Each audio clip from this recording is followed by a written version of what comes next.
নমস্কার বন্ধুরা, good morning. কেমন আছো সবাই? আশা করছি সকলে ভালো আছো। আজ অনেক দিন পর আমি একটু পাস্তা বানাবো।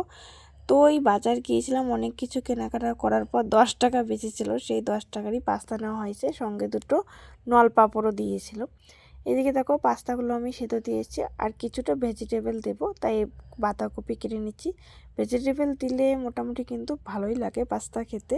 এদিকে দেখো, আমি প্রথমে বাঁধাকপি আর দুটো নতুন আলু কেটে নিচ্ছি আর কি। নতুন নতুন আলু দিতে কিন্তু ভীষণ ভালো লাগে। আজকে আমি সকালবেলা একটু পাস্তা রান্না করছি। এদিকে দেখো, সমস্ত সবজি কেটে নিয়েছি। আসলে পাস্তা পরিমাণে কম আছে, তাই একটু সবজি বেশি করে দিচ্ছি, না হলে তো অল্প হয়ে যাবে, লোক বেশি। আর এদিকে যে পাস্তাটাও সেদ্ধ করে নিয়েছি, তোমাদেরকে একটু ব্যাক ক্যামেরায় দেখিয়ে দেই আমি ঠিক কী কী সবজি নিয়েছি। ওখানে কিছুটা বাঁধাকপি কুচোটো নিয়েছি, এখানে বেগুন দিব আমি প্রথমবার, আলু নিয়েছি একদম নতুন আলু, পেঁয়াজ, লঙ্কা। এদিকে ধনেপাতাটা ধুয়ে এনে রাখছি, ওটা আবার ধুতে হবে।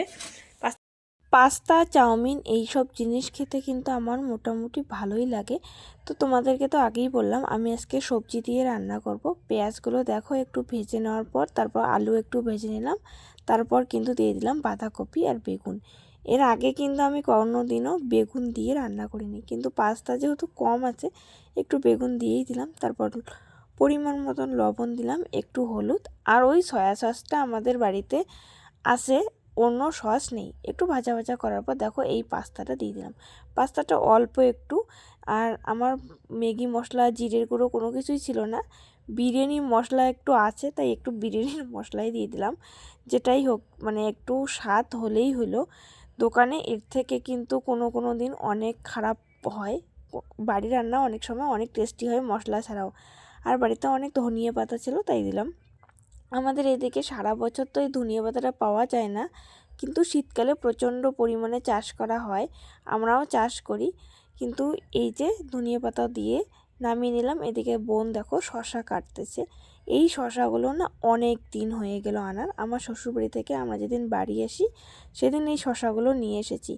তো ও বলছে একটু শশা দিয়ে খাই। শশা, টমাটোটা ছিল, টমাটোটা দিতে আমি ভুলে গেছি, তাই শশা দিয়েই কিন্তু আমরা খেয়েছি। এদিকে দেখো পাস্তাটা, ঝাল মশলা তো কোনো কিছুই ছিল না, তবুও পাস্তাটা সত্যি বলছি ভীষণ খেতে সুন্দর হয়েছিল। আর আমাদের বাড়িতে আমার বাবা ছাড়া আমরা সবাই মোটামুটি এই ফাস্ট ফুড জাতীয় খাবারগুলো খাই। তো এদিকে দেখো, তারপর আসছে একটু কলপারে। ছেলেদের সকালবেলা যেই জামাগুলো খুলে রেখেছি ওই জামাগুলো ভিজিয়ে রাখছি। ওই 10-15 মিনিট যদি ভিজিয়ে রাখা হয় তাহলে কিন্তু ময়লাটা পরিষ্কারভাবে উঠে, নাহলে ওই সার্ফের জলে ভিজিয়ে সাথে সাথে ধুয়ে দিলে উঠেই না, তাই ভিজিয়ে রাখলাম। আর এদিকে মা বললো একটু উনুনটা লাগিয়ে দে। উনুনটা লাগিয়ে দে বলতে কি, যে অনেকটা বেলা হয়ে গেছে, যেহেতু আমরা ওই সকালবেলা পাস্তা খেয়েছি, 10টা মতন বাজে। রান্না যদি 10টা-11টায় না বসাই তাহলে অনেকটাই দেরি হবে। আর এদিকে দেখো, ভাতের হাঁড়িটা বসিয়ে দিয়ে আমি কিন্তু জামা কয়েকটাও ধুয়ে নিয়েছি, মোটামুটি কিন্তু অনেক কয়েকটা জামা। এই সোয়েটারগুলো কালকে পরিয়েছিলাম, আজকেই ধুয়ে দিলাম, কারণ মাটিতে পুরো লুটে পুটে খেয়েছে, এমন একটা অবস্থা। আর এত মাটি অবস্থায় তো এগুলো আর তুলে রাখা যায় না। কয়েকটা চাদর ছিল তারের মধ্যে, ওগুলো আবার সরিয়ে রাখলাম, জায়গায় ধরবে না, এতগুলো জামা ধুয়েছি। সকালবেলা তো কমপক্ষে অনেক ধুই, তবে এই কয়েকটা তার মধ্যে কোনো কিছুই না। অনেক কাপড় ধুতে ধুতে কোনো দিন আমার অধৈর্য লেগে যায়, ধুতেই ইচ্ছে করে না, কিন্তু কোনো উপায় নেই, প্রত্যেক দিন আমার ধুতেই হয় এতগুলো করে কাপড়। জামা কাপড়গুলো তো রোদে দেওয়া হয়ে গেছে, এখন হচ্ছে আমি চাল দিব। মানে ওই উনুন বসিয়ে দিয়েছি, কিন্তু এখনও পর্যন্ত হাঁড়িতে চাল দিতে পারিনি। এই যে গামলাটাতে ছেলেদের জন্য স্নানের জল রেখেছিলাম, তাই বালতিটাতে রেখে দিলাম, ওই গামলাটাতেই চাল নেব। দেখো, চাল নেওয়াও হয়ে গেল। আর সারা দিন এত সুন্দর পরিমাণে রোদ উঠে, ওই রোদেই কিন্তু স্নানের জলগুলো গরম হয়ে যায়। আর ঠান্ডা জল দিয়ে এখনও পর্যন্ত আমি আমার ছেলেদেরকে স্নান করাইনি। চালগুলো না আমাদের এবার ভীষণ সুন্দর। প্রতি বছর আমাদের মোটা মোটা ধান হয়, কিন্তু এবছর আমাদের সরু সরু লম্বা লম্বা ধান চাষ করেছে। ভাতগুলো এত টেস্টি টেস্টি হয়। এদিকে ভাতও হয়ে গেছে। এখন আমি মাছ ভাজা করব। নুন আর হলুদ দিয়ে কিন্তু মাছটা মেখে নিলাম, কিন্তু দেখো একদমই হাত লাগাইনি। হাত লাগাইতে কেন জানি না ইচ্ছেই করছে না। আর মাছগুলো না বাড়িতেই নেওয়া হয়েছে, বাজার থেকে নিয়ে আসিনি। আমাদের বাড়ির পাশেই ওই রোজ দিন মাছ নিয়ে যায়, ওইখান থেকে, এটা কি একটা মাছ, সিলভার কাপ না কি বলে, নিয়েছে। 1 কেজিতে একটু কম এরকম নিয়েছে, অনেক কয়েকটা পিস হয়েছে, কিন্তু এই মাছগুলোতে ভীষণ পরিমাণে কাঁটা থাকে। রান্না যখন বসিয়েছিলাম তখন তো তোমাদেরকে বললাম যে আমাকে শুধুমাত্র উনুনটা চাপাইতে বললো, রান্না কেউ করবে, কিন্তু সেটা আর হয়নি। পুরো রান্নাটাই কিন্তু আমি একাই করেছি। এই জন্যই না কেউ রান্না করতে যায় না আর কি। যদি একবার রান্না করে ঢুকে তো সে পুরো রান্নাটাই করে, এমন একটা অবস্থা। এদিকে মাছগুলো আমি মানে ভাজা শুরু করে দিয়েছি আর একটু আলুও কেটে নিলাম। দেখো আজকে আমি ছ্যাঁকা রান্না করেছি। এখানে কি দিয়েছি, সিম, আলু, বেগুন, বাঁধাকপি, এখানে রয়েছে বেগুন ভাজা, গোল বেগুন ভাজা, আর এই হচ্ছে যে দেখো মাছের ঝোল। জিরে টিরে কোনো কিছু না, শুধুমাত্র টমেটো আর আলু দিয়ে।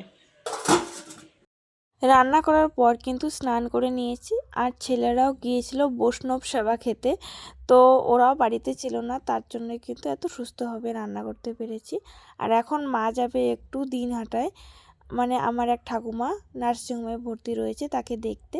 এদিকে আমার ছেলে ধরেছে পিছে, কয়েকদিন থেকে এমনই হচ্ছে, মা হঠাৎ হঠাৎ কোথাও যদি যায় তাহলে আমার ছেলে একদম এত পিছু ধরে, কান্নাকাটি করে।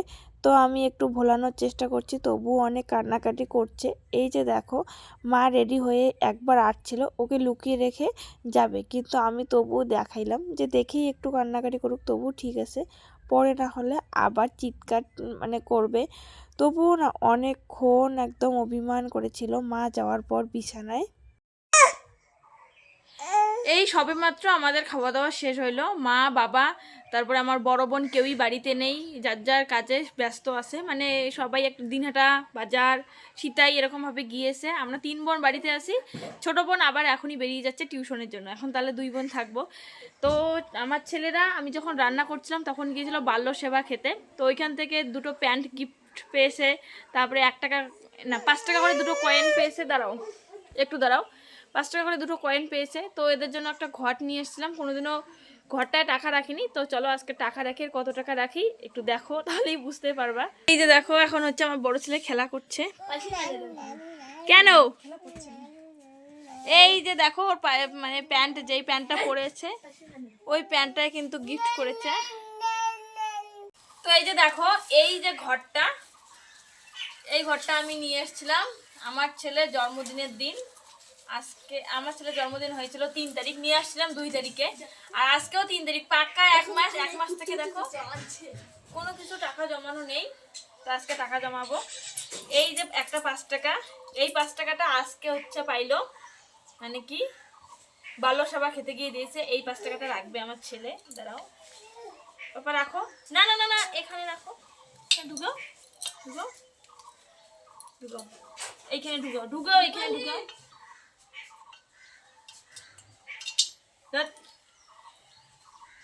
এটা ঢুকাও, এই হাতে দাও, এই হাতে ছাড়ো। এই যে দেখো একটা ঢুকা হইলো। গলু বাবা, গলু আসো, আসো বাবা, টাকা রাখি, আসো আসো আসো না, আসো এখানে আসো। এই যে দেখো বন্ধুরা, এগুলো আমার ছেলের জন্মদিনে ছিল, তার মধ্যে কিছু টাকা আমি খরচ করে ফেলেছি, মানে ওদেরকে ডক্টর দেখানো হয়েছে তার জন্য। তো আমি বাকিটা রেখে দিচ্ছি, নাহলে এটাও কবে খরচ হয়ে যাবে তার ঠিক নেই। আমি আমার ছেলেদের এখন 1000 টাকা খরচ করে ফেলেছি, তো ওটা এক সময় রেখে দিব। এই যে দেখো বন্ধুরা, এখনই আমি জাস্ট ওআরএস বানিয়ে দিলাম, আর ওরা এভাবে শুয়ে খাচ্ছে। কে কার দিকে শুইছে বলা বড়ই মুশকিল। পাপা শেষ হয়েছে, আরো দিব? হ্যাঁ পাপা, আরো দিব? আরো দিব?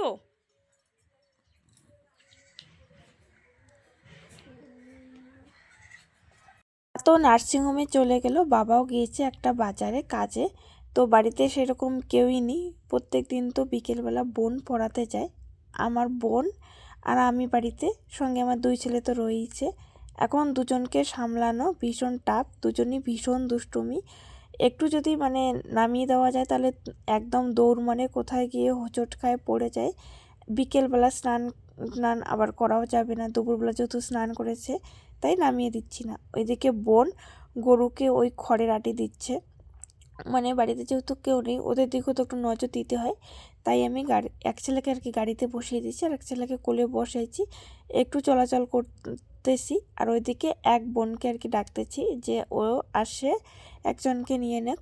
আবার বিকেলও হয়েছে, ওদেরকে উলিকোট পরাইতে হয়, ওদের উলিকোটগুলো চেয়ারে নিয়েছি। ওদের একজনকে যে পরাবো, মানে চেয়ারে তো বসতে হবে, আমাকে বসে পড়াইতে হবে। আমাকে তাতেই ভয় লাগে যে আবার যদি গাড়িটা উল্টে পড়ে যায়, তো সেই রিস্কটা নিচ্ছি না। এমনিতেই গাড়িটা ভেঙে গিয়েছে, অনেক কষ্টে কিন্তু জোড়া লাগানো হয়েছে। আমরা ছাড়া যদি অন্য কেউ একটু চালায় তাতেই কিন্তু নষ্ট হয়ে যাবে, কারণ সবাই তো আর বুঝবে না যে গাড়িটা নষ্ট হয়েছে। দেখো ওই যে ডাকছিলাম বোনকে, মানে ও কাকুর মেয়েকে, ও কিন্তু এসে নিয়ে গেল। তারপর কিন্তু দেখো এদিকে আমি এক ছেলেকে মানে গাড়ি থেকে তুলে নিয়ে গেল, আর এক ছেলেকে গাড়িতে বসিয়ে দিলাম। গাড়িতে বসতে চায়, ওকে এই যে জুতো টুতো পরিয়ে দিলাম। তো বন্ধুরা এখন হচ্ছে আমরা সমস্ত কাজকর্ম শেষ করলাম, মানে যা টুকিটুকি কাজকর্ম থাকে, বোন গরুদেরকে আটি দিল, সমস্ত কিছু শেষ হইলো, যে ছেলেদেরকে নিয়ে একটু হাঁটাহাঁটি করি, তারপরে বাড়ি এসে আবার ধান টান সেদ্ধ করতে হবে। সেই সময় দেখি মা মানে সকালবেলা কুলো লেপে দিয়েছে। তো কুলোগুলো তোমাদেরকে দেখাই, 3-4টা কুলো দিয়েছে। কুলোগুলো এটা অনেক দিনের পুরনো কুলো, গোবর দিয়ে লেপে দিয়েছে। এটাতে সব থেকে গোবরটা বেশি লাগছে, দেখো দেখে বোঝা যাচ্ছে। আর এই যে এই কুলোটা, এটা হচ্ছে আমার বিয়ের কুলো। এই যে দেখো, এটা বরের মুকুট, এটা বউয়ের মুকুট। আমি এটা নিজে হাতে আর্ট করেছিলাম, পিছন দিকটাতে কালার করি নেই, তবে গোবর লাগিয়েছে, কেমন জানি লাগছে। দেখো ভালো সুন্দর কুলোটার কি অবস্থা। বাড়িতে যদি কোনো ফলের গাছ থাকে তাহলে হয়তো বা এমনটা হয়ই গ্রামে। শহরে হয় কি না তা তো জানি না, কারণ শহরে আমরা ঠিক মতন যাইনি, আবার কোনো দিন থাকিও নি। তো এদিকে দেখো আমাদের বাড়িতে একটা কুল গাছ রয়েছে, ওই আপেল কুলের মতন, ভীষণ টেস্টি। গাছ ভর্তি কুল ছিল নিচের দিকটায়, এখন আর কুল নেই। তো আজকের ভিডিওটা এই পর্যন্ত। ভিডিওটা কেমন লাগলো কমেন্ট করে জানাতে কিন্তু একদম ভুলবে না। দেখা হবে নেক্সট ভিডিওতে। Bye bye.